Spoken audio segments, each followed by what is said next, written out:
कार्यक्रम भरपूर असल्यामुळे मी अगोदरच शुभेच्छा देऊन या ठिकाणून आपली परवानगी घेऊन जाणार आहे। राज्य महिला आयोग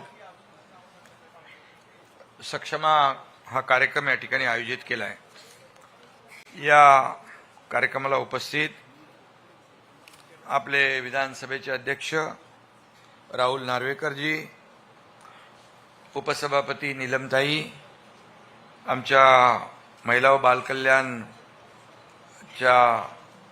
मंत्री आदितीताई तटकरे, छोटी बहीण आमची मेघनाताई आहे तिथं बोर्डीकर, आणि लाडकी बहीण हा, आणि त्याचबरोबर मंजुळाताई गावित, सना मलिक आमदार, मनीषाताई कायंदे, विश्राम काळे, आणि महिला आयोगाच्या अध्यक्ष रुपालीताई चाकणकर, सर्व सन्माननीय व्यासपीठ आणि उपस्थित सर्व आमच्या लाडक्या बहिणींनो, भाऊ पण आहेत थोडेसे। खरं म्हणजे राज्य महिला आयोगाच्या सक्षमा या उपक्रमाचं मी मनापासून स्वागत करतो। मी आयोगाला मनापासून शुभेच्छा देतो, त्यांचं अभिनंदन करतो। रुपालीताई आणि त्यांच्या टीमचंही मनापासून मी अभिनंदन करतो। आपल्या लाडक्या बहिणींना सक्षम करण्यासाठी केंद्र सरकारने नवीन, कठोर आणि प्रभावी कायदे केलेले आहेत। याबाबतच्या जनजागृतीसाठी सक्षमासारख्या कार्यक्रमाची अवेअरनेससाठी आवश्यकता आहे। आणि गेल्या काही महिन्यात दुर्दैवाने महिलांवरील कौटुंबिक आणि सामाजिक अत्याचारांची अनेक प्रकरणं आपण पाहतोय। एका बाजूला राज्य सरकार लाडक्या बहिणींना, लाडक्या लेकींना सक्षम करण्यासाठी या ठिकाणी प्रयत्न करते अनेक योजनांच्या माध्यमातून, आणि दुसऱ्या बाजूला माणुसकीला काळीमा फासणाऱ्या घटना देखील घडताना आपण पाहतोय। त्यावरून केवळ कायदे करून भागत नाही, तर त्याविषयी समाजामध्ये एक जागरूकता निर्माण करण्याची आवश्यकता आहे। आणि मगाशी रुपालीताई म्हणाल्या की घटना घडायच्या अगोदर ती घडू नये यासाठी काउन्सिलिंग आणि जागृती, जनजागृती आवश्यक आहे। खरं आहे ते। आणि त्यासाठी सक्षमासारखे कार्यक्रम केवळ इथंच नाही, तर राज्यातल्या वेगवेगळ्या शहरांमध्ये, गावामध्ये आपण या ठिकाणी अनेक तुमच्या चित्रफितीमध्ये प्रयत्न केलेले आपण पाहिले। आणि कायदा हा कागदावरच नाही, तर तो आपल्या मनात आणि कृतीत असला पाहिजे, असं भारतरत्न डॉक्टर बाबासाहेब आंबेडकर यांनी सांगितलं होतं। ज्या दिवशी स्त्रीला रस्त्यावर निर्भयपणे चालता येईल त्या दिवशी खरं स्वातंत्र्य दिन असेल, असं महात्मा गांधीजी म्हणाले होते। आणि म्हणून या सगळ्या ज्या काही आपल्या राष्ट्रपुरुषांनी जी वक्तव्य केली आहे ती खऱ्या अर्थाने त्याला आपण आचरणात आणलं पाहिजे, त्याची अंमलबजावणी केली पाहिजे, हे आपलं सगळ्यांचं कर्तव्य आहे। आणि म्हणून समाजाची प्रतिष्ठा महिलांच्या सुरक्षेवर अवलंबून असते। समाजात मुली, महिला सुरक्षित नसतील तर तो समाज प्रगती करू शकत नाही। आणि म्हणून हे आपण सगळ्यांनी पाहिलं पाहिजे। लाडक्या बहिणींना सुरक्षित आणि सक्षम आणि आत्मनिर्भर करण्याचं काम कोण्या एकाची किंवा कायद्याची जबाबदारी नाही, तर ते आपल्या सर्वांची, आपल्या समाजाची आहे। आणि म्हणून आदरणीय प्रधानमंत्री नरेंद्र मोदीजी, गृहमंत्री अमित भाई यांनी गेल्या 10 वर्षामध्ये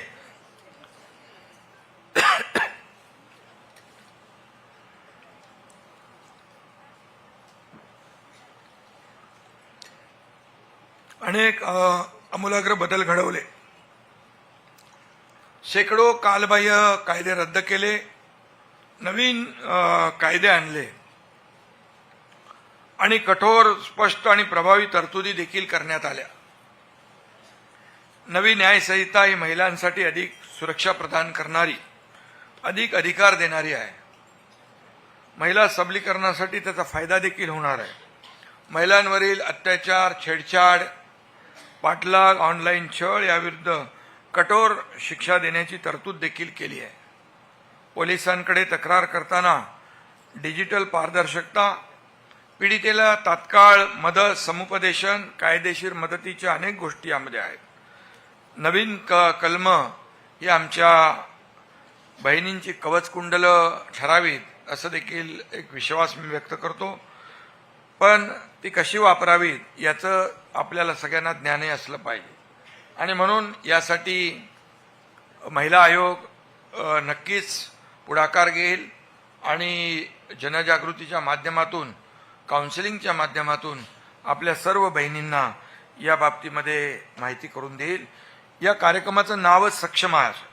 लाडक्या बहिणींना सक्षम करून शक्ती देण्याचं काम महायुती सरकारनं गेल्या 3.5 वर्षापासून केलेलं आहे. आणि मी या ठिकाणी मुद्दाम उल्लेख करेन, आमचे बाळासाहेब शिवसेनेच्या महिलांना रणरागिणी म्हणायचे. आणि कोणत्याही महिलेवर अन्याय झाला की पहिल्या त्या धावून जायच्या. हे काही समीकरण गेले अनेक वर्ष आपण पाहतोय. आमचे धर्मवीर आनंद दिघे साहेबांना देखील सिनेमात पाहिलं असेल. ते देखील अशा घटना झाल्या की तात्काळ ताबडतोब ऑन द स्पॉट जे काय करायचं ते न्याय मिळवून द्यायचे. आता लाडकी सून अभियान देखील आम्ही सुरू केलेलं आहे. लाडक्या म्हणजे सून जी आहे ती आपली मुलगी बहीण असते आणि तिचा सासरमध्ये छळ होऊ नये यासाठी, आणि झालं अशा प्रकारचं चुकीचं काही काम, घटना, त्याला तात्काळ मदत दिली पाहिजे यासाठी निलमताई इकडे आहेत, त्यांना माहिती आहे सगळं. आणि म्हणून मी मुख्यमंत्री होतो तेव्हा देखील अनेक आपण काही अशा घटना घडल्या, त्यांना न्यायालयाच्या माध्यमातून, कायद्याच्या माध्यमातून जरा बसवण्याचं काम केलंय. देवेंद्रजी देखील आता पुढे त्याच वेगाने महिलांच्या सुरक्षेसाठी काळजी घेत आहेत. बदलापूरमध्ये एक अतिशय माणुसकीला काळीमा फासणारी घटना घडली होती त्यावेळेस. आणि त्यावेळेस जी काही चीड निर्माण झाली होती, संताप निर्माण सगळ्या समाजामध्ये झाला होता. अशा प्रकारचे प्रकार होऊ नये ही आपली सगळ्यांचीच भावना आहे. आणि ती कीड आपल्या समाजातून उखडून फेकली पाहिजे अशा प्रकारची भावना होती. आणि त्यावेळेस ती कीड उकडून आपण फेकून दिली आणि त्याची जरब देखील लोकांच्या, गुन्हेगारांच्या मनामध्ये निर्माण झालेली आहे. कधी कधी नियतीसुद्धा अशा विकृत लोकांना धडा शिकवतेच.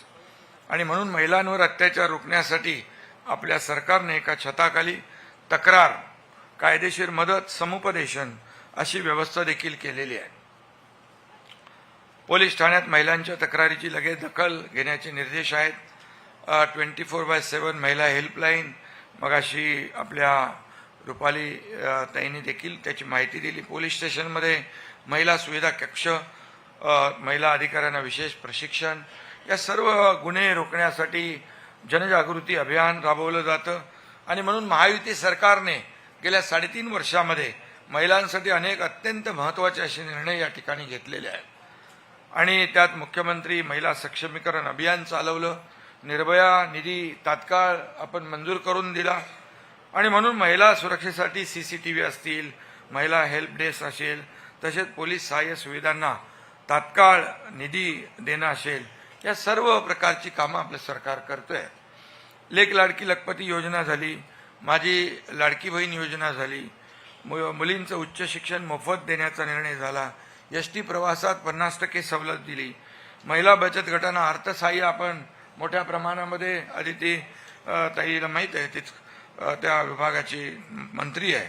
आणि म्हणून लाडक्या बहिणींना लखपती करण्याचा निर्धार जसा आम्ही केला आहे तशी त्यांच्या सुरक्षेची जबाबदारी देखील आपली आहे. मगाशी नीलमताई म्हणत होत्या की वकिलांचं प्रमाण देखील पुरुषांच्या एवढं महिलांमध्ये देखील वाढलं पाहिजे, जेणेकरून एक आत्मीयतेने आमचे भाऊ, लाडके भाऊ पण करतातच काम, परंतु एक आत्मीयतेने ते केस हँडल करणं आणि त्या भगिनीला न्याय मिळवून देण्याचं काम ती आपली वकील बहीण करू शकते आणि त्यासाठी देखील मोठ्या प्रमाणावर महिलांनी पुढे आलं पाहिजे. मी एवढंच सांगतो सरकारच्या वतीने की महिलांच्या सक्षमीकरणासाठी कोणती तडजोड बिलकुल केली जाणार नाही अशा प्रकारची ग्वाही मी या ठिकाणी आपणास देऊ इच्छितो. स्त्रियांच्या बाजूने कायदे आहेत, त्याचा धाकही निर्माण झाला आहे, परंतु स्त्रीला कमी लेखण्याची आव्हान देण्याची प्रवृत्ती कमी झाली पाहिजे. त्यासाठी आपण प्रयत्न केले पाहिजे. कुटुंबात अनेकदा महिलांकडूनच महिलांचा छळ देखील केला जातो. त्यामागची सामाजिक मानसिक कारणे काय आहेत आणि त्यांना आळा कसा घालता येईल याबाबत देखील या आजच्या उपक्रमामध्ये चर्चा होईल. शासकीय पातळीवर याबाबत काय केले जाऊ शकते याबाबत देखील मार्गदर्शन नक्कीच होईल आणि सरकार याबाबत निश्चितपणे ठोस अशी पावलं देखील उचलेल. कायदे असले तरी आज माझ्या बहिणींना न्यायासाठी संघर्ष करावा लागतो, ही वस्तुस्थिती आहे. तिच्या वाटेवरच्या काचा काही संपत नाहीत, हे खरंच दुःख आहे. आणि म्हणून लाडक्या बहिणी या कुठेही कमी नाहीत हे आपण पाहिलेलं आहे. जिजाऊ मासाहेबांचा, झाशीच्या राणी लक्ष्मीबाईंचा, पुण्यश्लोक अहिल्यादेवी होळकरांचा वारसा सांगणाऱ्या या रणरागिणी आहेत. आणि म्हणून मी एवढंच सांगतो की आपल्या लाडक्या बहिणी प्रत्येक क्षेत्रामध्ये अगदी पुरुषांच्या खांद्याला खांदा लावून पुढे जात आहेत, याचा अभिमान आहे. आणि म्हणून बुंदेले हर बोलो के मुंह से हमने सुनी कहानी थी, बुंदेले हर बोलो के मुंह से हमने सुनी कहानी थी, खूप लढी मर्दानी वो तो झाशी वाली राणी थी. असं हे जे आहे झाशीची राणी आहे आणि कुणी कमी लेखण्याचं काय कारण नाही.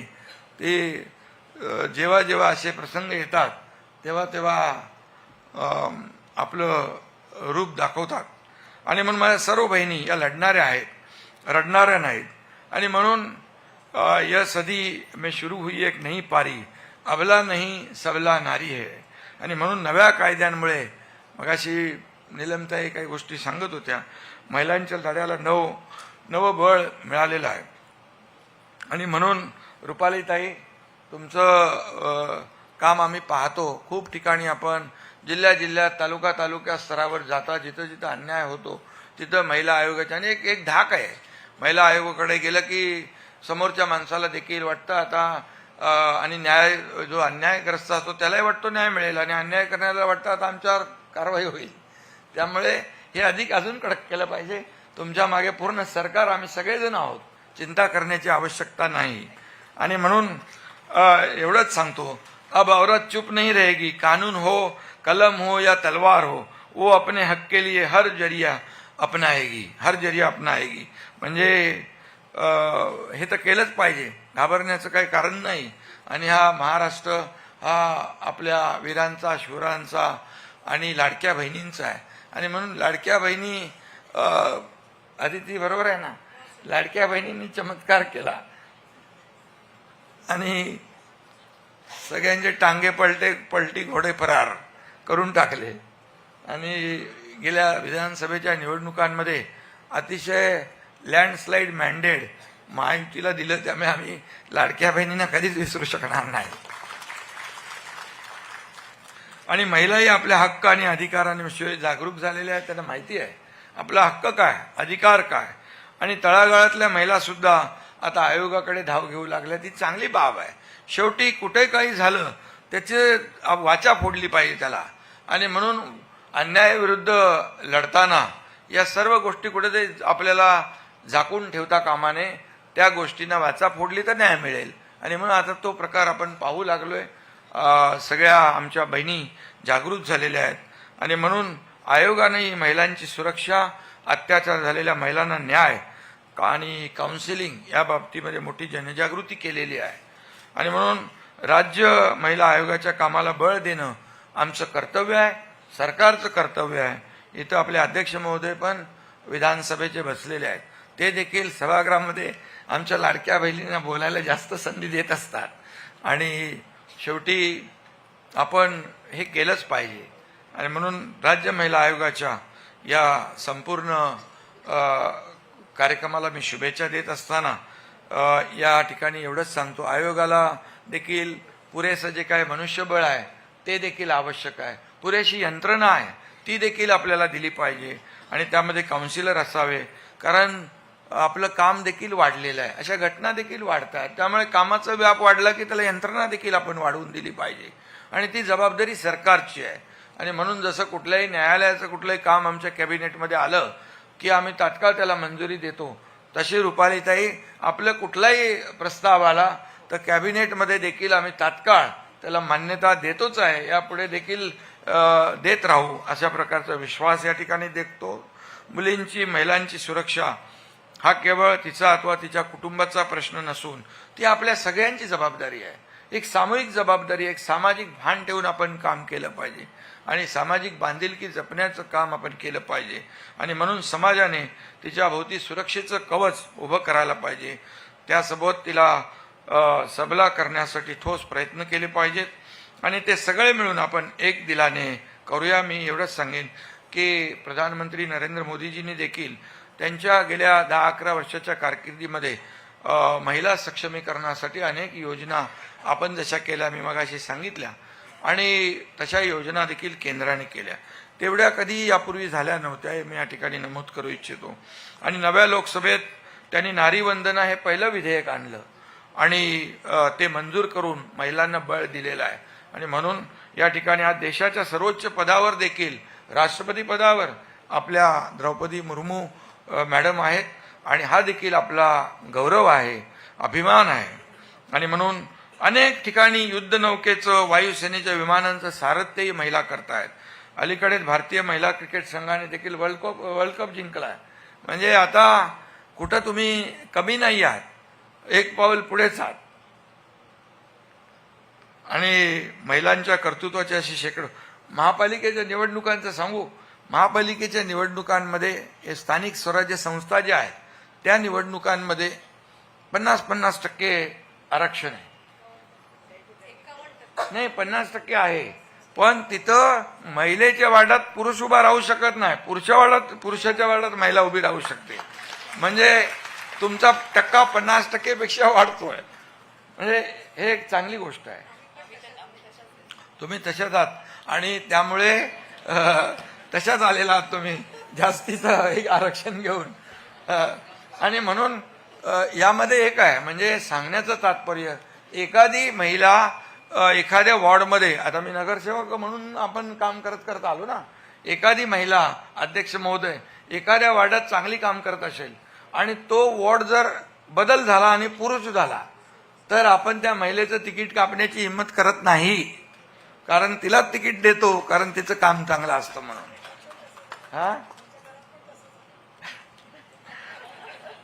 त्यामुळे मी आपल्याला एवढंच सांगतो की हा जो काही सक्षमा हा उपक्रम जो घेतलाय तो अतिशय स्तुत्य उपक्रम आहे, आणि याला आपण बळ दिलं पाहिजे जेवढं देता येईल तेवढं.